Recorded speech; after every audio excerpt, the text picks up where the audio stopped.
Hey, what's up, Compass students? Hey, God is calling us to be bold in our faith today. He's calling you to be bold in your faith. He's calling me to be bold in my faith. But what does that look like? Like, how do we live that out? Notice a couple things. He's calling you to be bold in your faith. He's calling me to be bold in my faith, right? But for each one of us, that looks a little bit different because each one of us are at different points in our walk with Jesus if you're a follower of Christ. And the more we know, the more we grow in our faith, the more we grow in our relationship with Jesus, that boldness is going to change. See, living out your faith literally is just doing what you know, taking what you know about Jesus and doing things that show that, right? It's practicing what you preach. That's what my mom used to say to me. One of the ways I have to be bold is I have to reach out to people that I don't know. And you say, yeah, but you're an extrovert. That's easy for you. Yeah, I'm an extrovert who has a fear of rejection, right? So what I have to do is I have to take what I believe about Jesus and that he accepts me, that my acceptance is in Jesus, and I have to take that belief and partner that up with action and boldly reach out to people and share the gospel with people. What is something that you need to take a bold step of faith in? You know what gifts God's given you, maybe. Maybe you need to find that out. You know the personality that you have, that God created you with. Take what you know about Jesus, and that's why it's really important to read the Bible and to pray, so you know what it is you believe. Take what you know, what you believe about Jesus, and partner that up with action of what it looks like for you and your personality to be bold. Maybe you don't know much about Jesus. Well, stop using that as an excuse. Pick up your Bible and find out about who Jesus is. Pray. Find out about what you believe in.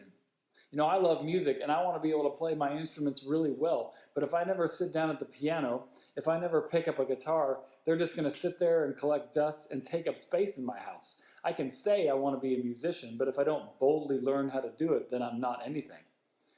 Jesus tells us to love one another. So maybe for you, that means to love the people that you live with, to show kindness to them. Jesus tells us to love our enemies. So maybe for you, being bold is not jumping on social media and blasting someone that hurt you. Jesus tells us to forgive one another. So maybe a bold step for you is to forgive someone who has wronged you, whether they deserve it or not. Because that doesn't really matter whether they deserve it or not, because none of us really deserve the grace that God gives us. But he forgives us when we ask because he loves us. So how do we start doing this? How do we start living a bold life? It starts in prayer. And yeah, I know we say that a lot. You should pray. It works. We say that because it's a reality. Even the Apostle Paul, right? The Apostle Paul was this great missionary. He had an incredible encounter with Jesus, and he wrote over half the New Testament. But Paul struggled with boldness. In fact, in the book of Ephesians, he's asking the church in Ephesus to pray for him to be bold. Look at what it says in chapter 6, verse 19. And also for me, that words may be given to me in opening my mouth boldly to proclaim the mystery of the gospel. You see, the Apostle Paul, most scholars think he had a speech impediment.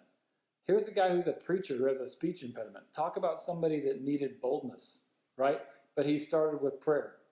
As you watch this, I want you to be bold and make a comment about how we can pray for you. What is it that you need help, that you need God's leading and you being bold about? Maybe it's talking to your neighbor. Maybe it's talking to your family. Maybe it's taking food, having a bold step of faith and taking food to someone who's run out of food. How can you be bold today? I want you to put in the comments again. Be bold in your comments. Put in there how we can pray for you. What steps are you going to take to be bold in your faith today?